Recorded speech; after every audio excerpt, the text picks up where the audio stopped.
Just waiting for this to go live.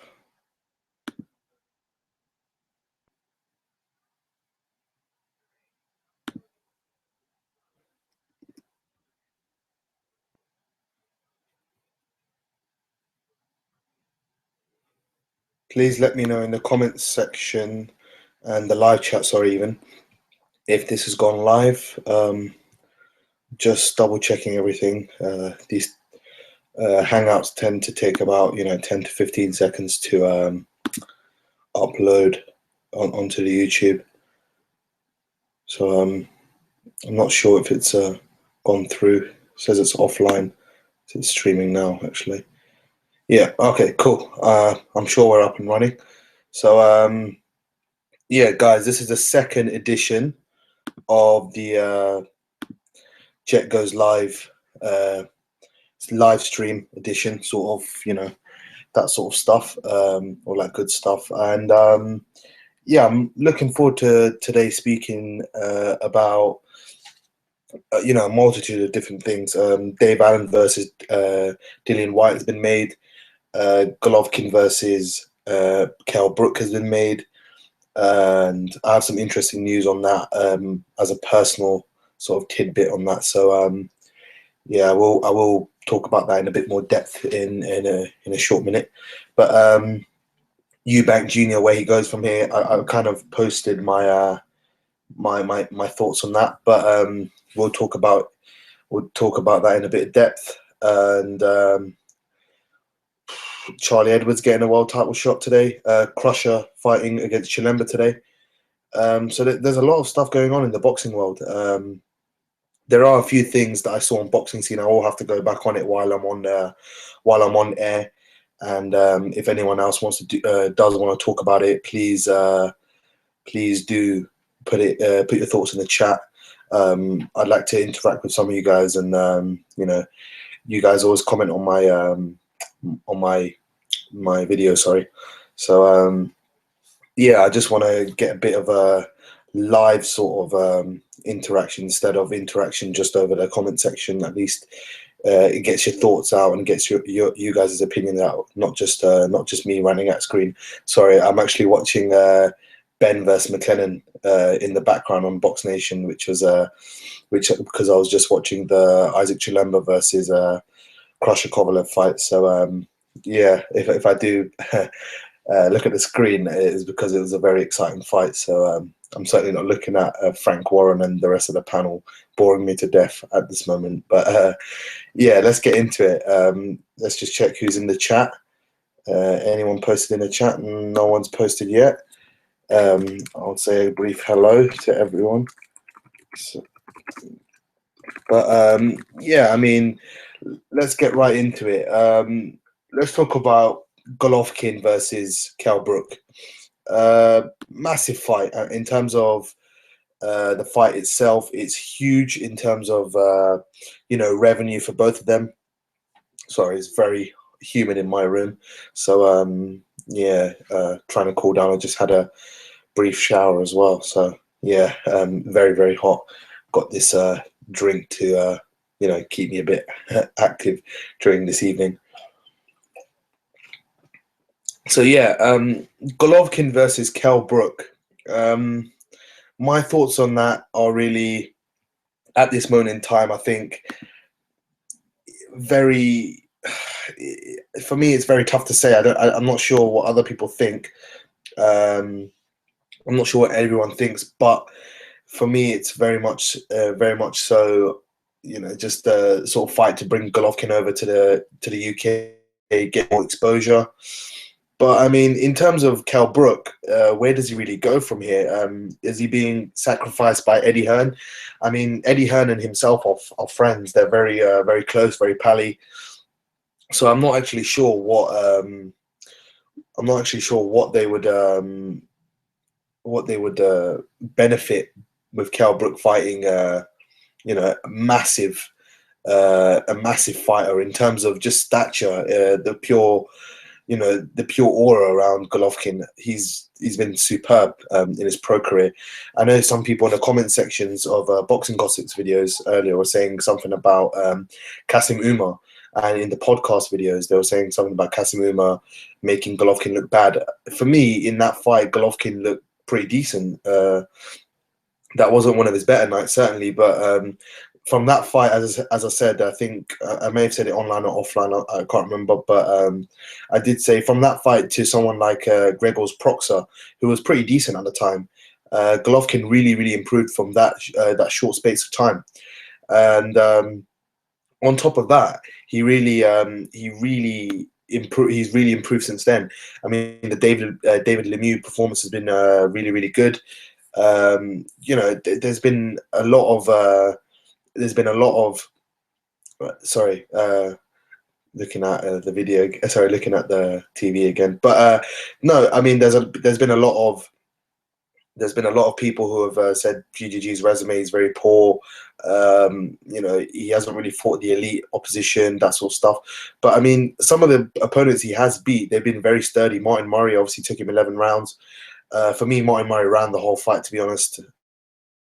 There have been other fights. Daniel Gill, he knocked out in 3. Darren Barker, our own in the UK, he got a split decision over in Atlantic City against Gill.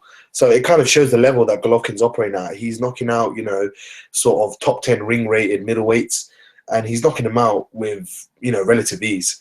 Whereas on the other side of the pond, Kell Brook, he's knocking out people who shouldn't be in his league. Same can be said for Golovkin, I guess. But Kell Brook, he's really been on a really poor sort of run since the Sean Porter fight. Sean Porter, I think he won that quite well. I know people had it tight, but for me, he won that quite handily. And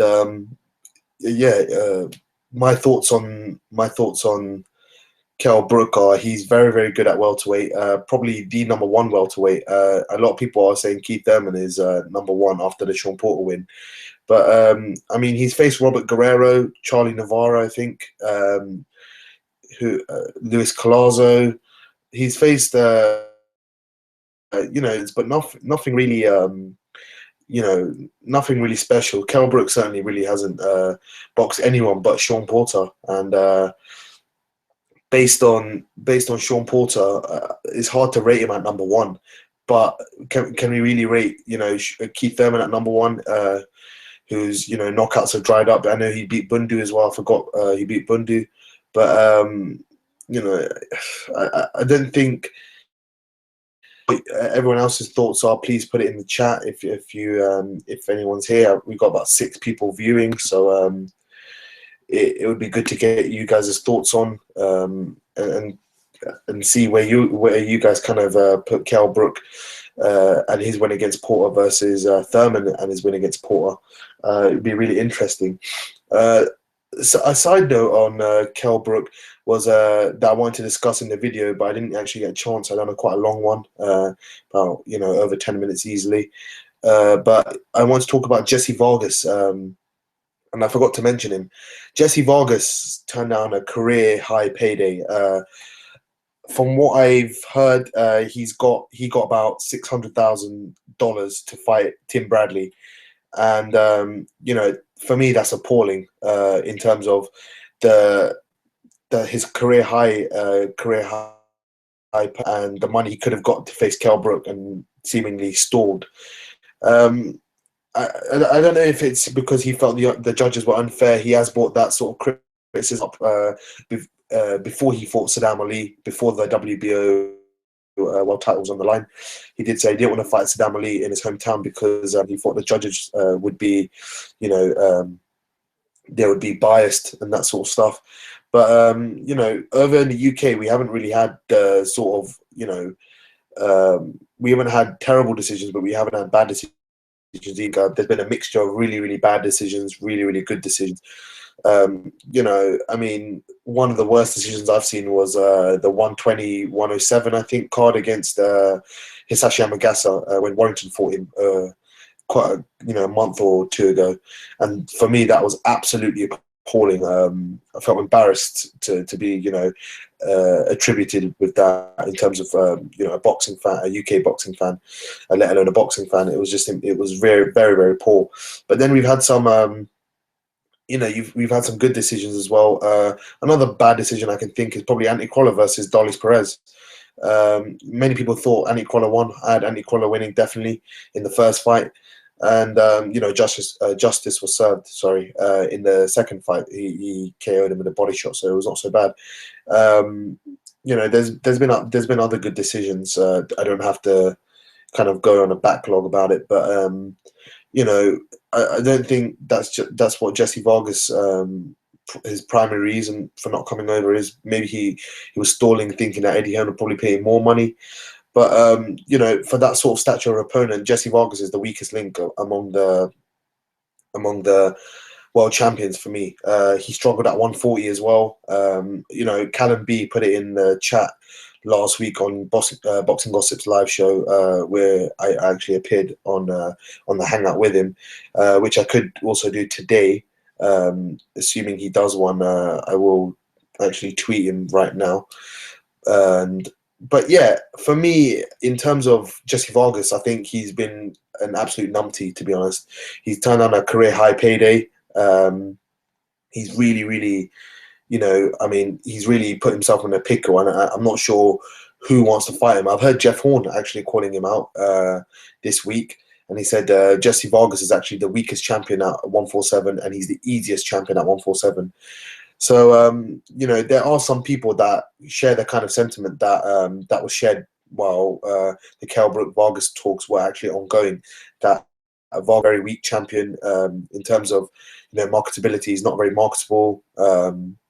He talks some smack ever since the kind of Bradley fight, but that's about it. I can't really speak for Jesse Vargas, but in terms of finance wise, he's really shot himself in the foot and really cost himself a couple of million quid, or in terms of UK money, but dollars wise, he's cost himself a lot as well. So it'll be interesting to see where Vargas goes from here. Very, very interesting to see where he goes from here. But for me, Kell Brook can always come down and he'll make a lot more money than someone like Jesse Vargas. He's not very, Kell Brook for this fight make a lot of money. He's making the same amount of money as Eubank Jr. supposedly. So, he's going to make a lot of money. He'll probably be one of the better money men in at the 147 division. If Errol Spence wants to fight him, or Amir Khan fight will probably make a couple of more million quid than it did originally. So that fight there, Keith Thurman possibly. Keith Thurman's obviously talked about Brook as well. Danny Garcia. I was actually watching the IFL TV interview and today about Eddie Hearn. He was talking to Kugan Cassius, and they were talking about Kell Brook. And they were saying, Eddie Hearn was saying it's very hard for him to get, Danny Garcia and Keith Thurman, and he's offered tons and tons of money, but they don't want to fight Kell Brook. They'll kind of wait it out and say they don't really have the money in the States either for Brook, so they'll kind of just ignore the fight. Kind of. It's an interesting watch. Certainly, I don't believe anything most of the things promoters say or Eddie Hearn says, but it gives us an interesting insight, I guess. And credit to Kell Brook, especially to Kell Brook. Eubank Jr. has obviously been calling out Golovkin for the best part of a year possibly, in terms of not a hardcore, but in the last 2 months, I'd say he's been calling out Golovkin really, really hard. Over the last year, he's always mentioned Golovkin as a potential opponent. He says he can beat him now. English or Eubank Sr. says he's going to beat him now. And, that was free PR for Eubank Jr. Obviously, Boxing Gossip was mentioned it. Irish Tom actually mentioned it on the podcast, and saying that he saw the odds shortening, that Eubank Jr. was favourite by fight night against Billy Joe Saunders, which I thought was a total embarrassment. But it shows the weight of public money, public demand. The public actually want to see Eubank Jr. fight, win, lose or draw. So in terms of what he's doing, you know, you can't really question it, to be honest. In terms of he's getting his name out there, and you know, he's doing what he needs to do. He's being what his dad at least is making him successful. Not that you have to agree with it, because certainly it's not something that, you know, it's not a good tactic. I mean, it works, but it's certainly not a good tactic. I certainly think that I wouldn't like to. If it was my fighter, I was a promoter or a trainer that, or you know, a father of a boxer or that sort of stuff, I wouldn't get my son's name out like that. I'd be going out there and, you know, impressing the world, shocking the world. And I think you know, the Eubanks have gone about it the wrong way, and he's got his name out there, yes, but at what cost? It's been really detrimental now. I think loads of people have seen how hard Eubank Sr is to deal with, and they're really going to struggle to kind of justify this, you know, later down the line. Eubank Jr. potential to fight the winner of this fight, but I don't know if I can see it. He has one fight left on the Sky deal, which I also should have mentioned in the video I posted about Brook and Golovkin being made. And yeah, I mean, it was very tough for me to understand, you know, Senior's sort of demands, and they, you know, what Eddie Hearn said is spot on. It's outrageous. His neck is on the line if something happens with the show and something happens to a boxer's health. You know, he's the guy in the spotlight if he caves into Eubank Senior's demands. And I think you know, kudos to Eddie Hearn. You know, look, you know, I think you guys know my view on the promoters, but I think it was, you know, he really put in a shift to get the Eubank Jr. Golovkin fight made. They didn't respond. They messed him about, and you know, I think loads of people would say Eddie Hearn has messed a few fighters about here and there, possibly. I don't know if that's true, but you know, they could say he's probably messed around Eubank Jr. and Eubank Sr. But for me, you know, you need to give a big pat on the back to Eddie Hearn. He's got one of his flagship fighters, a big fight, and you know, there are options out there for Eubank Jr. He could win the British title outright. You know, there are different things there. If he wants it, he can go out and get it. He could get a European title shot. Michel Soro, I think, has just vacated the EBU middleweight title. I think he probably fight at 154 from now onwards. He beat Blandon Mora for that title, so there's potential there. But I don't know. I don't know what you guys' thoughts are. I'm not sure if we haven't got any comments in the chat, so we're kind of struggling with that.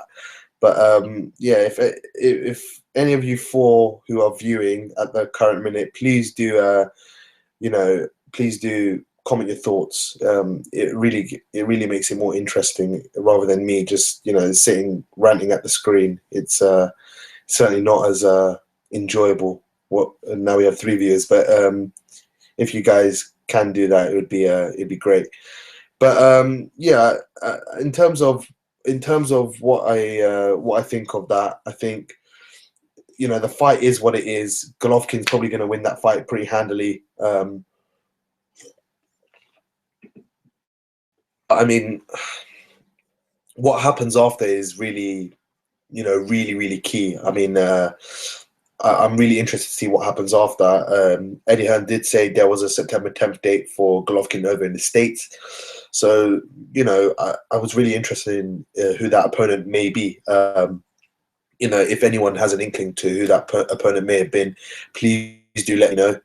And I'd be very interested to, you know, I'd probably make a separate video on it or talk about it in some sort of detail if I could get a chance. Just tweeting out that I'm live if anyone else wants to join from my Twitter feed. Sorry about that. But yeah, my thoughts on that are it's a pretty bog standard fight. I mean, the side note is, you know, the secret sort of side note, as I said at the start, I think is I think is they're showing the Felix Sturm versus Daniel Gill fight for some odd reason, and they spelt Felix Sturm's name wrong. But yeah, my thoughts on the fight are that pretty bog standard fight in terms of, you know, we kind of know what may happen, what possibly may happen, but I'm very interested to see, if Kel could try and box, try and get on his bike, use his jab. He's got a very good jab, but as I said, what I expect is a Golovkin win, late stoppage or wide points decision, and what he kind of does on from there on after. They have a verbal agreement with Canelo and Golden Boy for September 2017, but I don't believe anything Oscar De La Hoya says and Canelo at the moment. So yeah, I'll be very interested to see what happens later down the line with Kell Brook, GGG, and Eubank Jr. Please do comment your thoughts in the chat. Be very, very interested to hear your thoughts. Or in the comment section if you're watching this there on after as well. Moving on, we'll talk about Dave Allen versus Dave Allen versus Dillian Whyte. It's on the Leeds bill. I mean, some people have said it's a very, very good card. I think it's not a very good card. I mean, for me, the main event is terrible. This is Patrick Hyland, awful fight. I don't rate either of them. So I wouldn't be tuning in for that fight, but I'll be tuning in for. I'll probably end up watching anyway, so that's a lie. But that's a bit of banner there. But I mean, Dillian Whyte versus Dave Allen is a very good fight. I'm looking forward to that fight. Dillian Whyte didn't look too great against Vika Bakurin in his last fight against the journeyman, who lost against Tony Bellew. He was a Croatian cruiserweight. So I mean, in terms of that, he didn't look too good. But he's coming off a long layoff and that sort of stuff. I'm just looking forward to seeing if he can improve. It's in two and a half weeks. I think it's July 30th. So it's 2 weeks. I think it is just under 2 weeks now. But sorry, just under 2 weeks. But yeah, very, very good fight. I hope it's for the British title. I would much rather see this fight. This is a much more interesting fight, intriguing fight, rather than the Dillian Whyte Sam Sexton proposed bout by the British Boxing Board of Control. Sorry. So I mean, like. I don't know what way I'm going in this fight. I think Dave Allen can try and box, but neither of these two are splendid boxers. They are British level at this moment in time. Let's put it that way. Many people are saying Dillian Whyte's his killer. He almost took Joshua's head off, this, that, and the other. But at this moment in time, Joshua is on another career path to Dillian Whyte. Dillian Whyte needs to rebuild, really just focus on his stamina, his conditioning, his technique. He really needs to brush up on basic errors that he's making and basic things that's going to help him get through, a good hard 10 to 12 rounds. At this moment in time, I can't see it. I can't see Dillian Whyte really progressing past British or European level, because at this moment in time he's just making fundamental boxing errors. His jab is poor. As I said, I don't want Dillian Whyte calling me out. So Dillian, if you do watch this, apologize, but I just think you need to brush up on really a lot of basic things, and that will make you a much, much better fighter going forward. He's still got plenty of time. He's still young, and I just think he needs to focus on that before he goes after the top boys at heavyweight. Tyson Fury, Deontay Wilder, Anthony Joshua rematch, Kubrat Pulev, Bryant Jennings, Deverne. Stiverne would probably be a good opponent for him, as it would be for AJ. But those Luis Ortiz, Vladimir Klitschko, the top end of the heavyweight division, I think he really needs to work on his game and refine all the sort of rigidities in his game that are stopping him from progressing past this sort of level at the moment. But we'll wait and see on that. Dave Allen, he didn't look too good as well in his last fight against Jason Gavern. So I'm looking forward to see where Dave Allen really goes from here.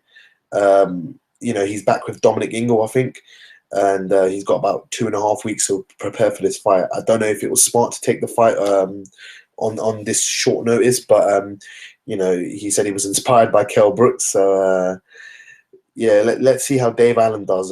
It's a very 50-50 matchup for me at this moment in time. I'm not going to pick a winner until I get closer to the fight. I have watched a back catalogue of most of their fights, actually, so I am pretty split on this fight at this moment. But we'll have to wait and see. Probably be some trash talk from both of them. There already has been on Twitter and various other social media outlets. So the smack talk would definitely be at the epicenter of this fight outside the ring, at least. But yeah, nonetheless, another good fight from Eddie Hearn. I have to give it to him again. He's popped up with the goods. It's going to sound like I'm an Eddie Hearn fanboy or something, but certainly he's delivering for his fighters. Moving on, he's delivered for Charlie Edwards. He's delivered for Charlie Edwards in a big way. He's facing John Real Casimiro. Casimiro, who actually beat Amnat Run in Thailand after his controversial, split decision loss in the first fight. He went around and he beat him in the 5th round or the 4th round by stoppage, I think it was. Run Rong was, pretty good. He was looking pretty good in the flyweight division as IBF champ after turning pro with having a successful amateur career. So he was doing really well, and Casimiro really, I wouldn't say he stunned the apple cart, but he certainly made a name for himself in the second fight. From what I've seen of Casimiro, I know many of you don't follow the lighter weight classes, but I tend to follow pretty much all the weight classes. Casimiro is good, but I think he's there for the beating. If you can ruin wrong, for me, he looks, fairly light at the weight in terms of fleshy. He doesn't look very strong at the weight. And I think maybe that was his undoing. And I think he's a bit of a dodgy, dirty fighter. I don't think he's, he smothers a bit of his own work as well. I don't think he's very crisp and clean. For me, Charlie Edwards, he had a very, very good amateur career, very successful, and he definitely looks the part. Very big for flyweight, actually. He's had his long running saga with Prince Patel, so that's the comedy sideshow for Prince Patel, I guess, on the side. But I think this is a massive opportunity for Charlie Edwards. Charlie Edwards is, as I said, a very skilled fighter. I think he can actually win this fight, even though it'll probably be his 9th fight. He's got a tune-up fight in Germany, I think it is, on the Tyrone Zoiga undercard. Zoiga's fighting Di Carolis for the regular WBA 168 title. So he's fighting on the undercard of that, and he's fighting a journeyman who's 16 and 25 or something like that. But it's definitely a good warm up. It's in terms of the opponent's horrendous and that sort of stuff, but he's fighting away from home. He may get some he might get some rounds under his belt. It just gets him a good preparation instead of, sparring, as we know, is not the real deal. So just being in the ring will probably get him a bit extra confidence. He's English champion at the moment, but this is a massive step up, and don't be surprised if he loses quite comfortably or gets knocked out or anything like that. But big opportunity for Charlie Edwards, and interested to see where he goes from there. There are a few other things that I do want to talk about, since we haven't really had anyone in the chat, unfortunately. So I will put some stuff that I think might interest some people. Let's talk about Kovalev first. I just finished watching the Kovalev fight actually before I came on air, and I'm a big Kovalev fan actually. I'm a fan of his work. I like what he does, but this fight was very disappointing. He looked very poor, and as you guys know, I probably said Krusher is probably the number one pound for pound fighter in terms of resume. If you're putting it on resume, he is the number one pound for pound fighter for me. But Andre Ward is there. There are other fighters there. So if people want to put Chocolatito at the top, please do put him at the top as well. Vasyl Lomachenko's there. If you're basing it on pure talent as well, he's there. Golovkin's there. Naoya Inoue there. Zolani Tete's there. There's plenty of opponents there. So Terence Crawford. You do have a lot. Canelo Alvarez. There's many people there. If you would like to insert different people in different positions, but for me, Kovalev number one pound for pound. But Isaac, I don't know if it was him being very poor. I think that was it. But I think Isaac Chilemba was really, really good. He looked fantastic to me, actually. Some of the best that I've seen him in his career. The first belly fight, I think he won. Second fight, I think he just lost. Narrowly lost. But I think he's come on leaps and bounds since then. And this has been Kovalev's hardest fight since turning pro for me. I know he had the Darnell Boone. I think it was the Darnell Boone draw. But for me, this was certainly the hardest fight of his career. Sorry, my nose is playing up a bit. Just blow my nose. But yeah, certainly, this was certainly his hardest fight. I mean, Isaac Chilemba was very slippery. He had a great jab, actually, and he nailed Kovalev with it all night. Kovalev, he was walking to the jab. His footwork was very predictable, and his combinations were quite wild. I scored it a pretty tight 7-5, to be fair. It wasn't one that I thought Chilemba won. It wasn't a tight 7-5, but 7-5 indicates that I was quite close. I'd be if someone said 8-4, I'd be happy with 8-4. I thought the scorecards were an absolute joke. One judge put it 118, 109 or something, so he only gave Chilemba one round, I think it was, and for me that's embarrassing. That's almost as bad as the Amagasa Warrington scorecard. And for me, it's just Chilemba really made it awkward for Kovalev, and I don't know if that's a sign of things to come against Andre Ward.